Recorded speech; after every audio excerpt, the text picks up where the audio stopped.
السلام عليكم ورحمة الله وبركاته. تصدقوا إن في شخص كان السبب في قتل 2 مليون بني آدم؟ حياته كلها دموية وقتل وإبادة، دمر حضارات وشعوب كاملة، حتى إن العالم سماه عدو الحضارة، لأنه ما كانش بيترك أخضر ولا يابس، وكان حلمه إنه يملك العالم بأكمله. لكن حلمه ده اتدمر لما حاول يدخل مصر، مقبرة الغزاة هولاكو، دولة المغول. دار بين أمراء المغول صراع كبير على الحكم لإثبات أحقية كل منهم في إنه يكون الإمبراطور، حتى استطاع ميركو خان ابن تولوي ابن جنكيز خان اعتلاء العرش. وبعد استقرار الأمر ليه جمع إخواته الاتنين، كوبيلاي وهو الأخ الأوسط وهولاكو وهو الأخ الأصغر، وبدأ يتكلم معاهم عن الحلم الأكبر، وهو توسيع دولة المغول وبناء أكبر إمبراطورية تحكم العالم كله. ولما سمع الأخين كلام أخوهم لمعت عينيهم من الفرحة، وحسوا إنه بيتكلم عن الحلم اللي كانوا بيحلموا بيه هما كمان. وكانوا في منتهى السعادة، وعلى الفور طلبوا منه سرعة تجهيزهم على رأس جيشين يحققوا حلمهم الكبير وامتلاك العالم كله. وفعلا جهز كل واحد فيهم على رأس حملة كبيرة من الجنود. فجهز كوبيلاي بحملة لغزو أقاليم الصين الجنوبية، وجهز هولاكو بحملة لغزو إيران للقضاء على الطائفة الإسماعيلية، وبعدها إلى بغداد عاصمة الخلافة العباسية. في الوقت ده كان سن هولاكو 36 سنة، وكان جيش هولاكو كبير جدا. في الوقت ده حوالي 250 ألف جندي وقائد، ووقف هولاكو في وسط الجيش يخطب فيهم ويحمسهم على بذل كل الجهد في سبيل بلدهم العظيم. وتحرك بعدها إلى إيران وحاصر حصونها لفترة كبيرة، وقاومت الطائفة الإسماعيلية مقاومة كبيرة ولكن دون جدوى لكثرة عدد المغول وكسال الجنود. هولاكو وسقطت في النهاية عام 1256 ميلادي، ومع أن استقر له الأوضاع حتى واصل السحب إلى بغداد عاصمة الخلافة العباسية. وأرسل الرسل إلى الخليفة المستعصم بالله برسالة يحذروا فيها من عواقب المقاومة لو حاول، ويهددوا بجيشه الجرار اللي محدش يقدر يقف قدامه، وإلا مصيره هيكون زي الطائفة الإسماعيلية قبل كده. ولما قرأ الخليفة الرسالة غضب شديد لما لقاه بيستهزئ بيه، وقرر يقاوم لآخر نفس في حياته على الرغم من الضعف الكبير للخلافة العباسية في ذلك الوقت. ولما سمع هولاكو رد الخليفة العباسي استشاط غضبه، وأمر جنوده بضرب حصار واسع على بغداد. وحاول الخليفة المستعصم بالله هو وجنود الصمود قدر المستطاع، لكن دون جدوى. فقوة جيش هولاكو كانت كاسحة. سقطت في النهاية بغداد عام 1258 ميلادي، ودمرت المدينة بالكامل. وقتل وسلب هولاكو وفعل ما تقشعر له الأبدان. بلغت أعداد القتلى حوالي 1,000,000 قتيل، كما إنه دمر مكتبة بغداد اللي كان فيها وثائق تاريخية وكتب علمية في كل العلوم.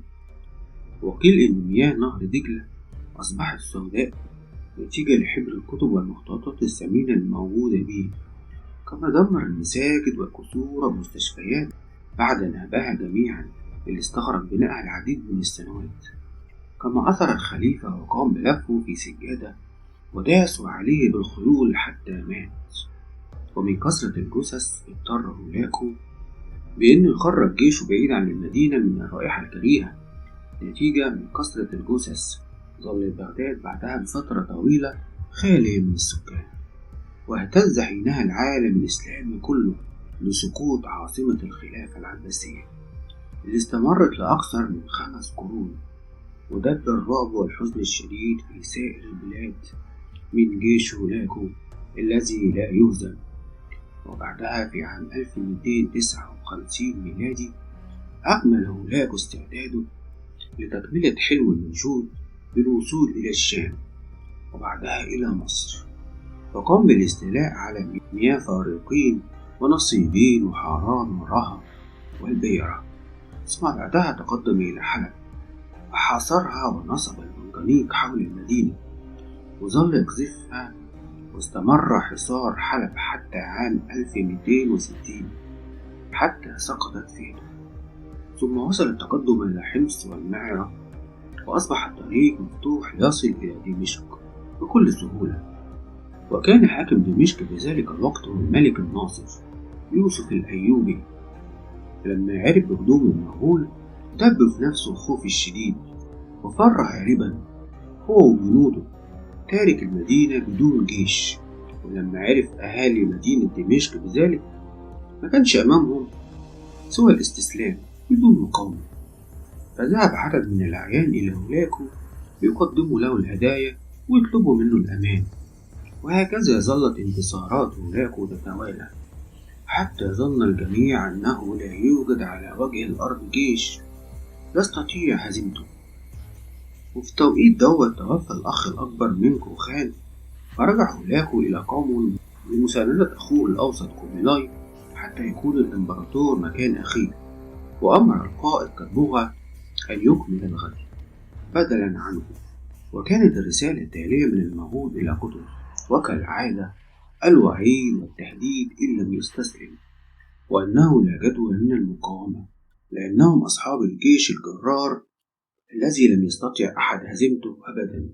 وأمام الإهانة الكبيرة اللي موجودة في الرسالة قام القائد قطز بالرد المناسب عليها بأنه قتل رسل هولاكو، حتى إنه مستناش المغول يجوا لغاية عنده، بل خرج ليهم بجيشه إلى عين جالوت في فلسطين، وخطب في جنوده وقال لهم إن مفيش مفر لينا إلا النصر في المعركة دي، وإن إحنا السبيل الأخير للقضاء على الخطر الكبير اللي بيمثله المغول على الدول الإسلامية ودول العالم أجمع من بعدها.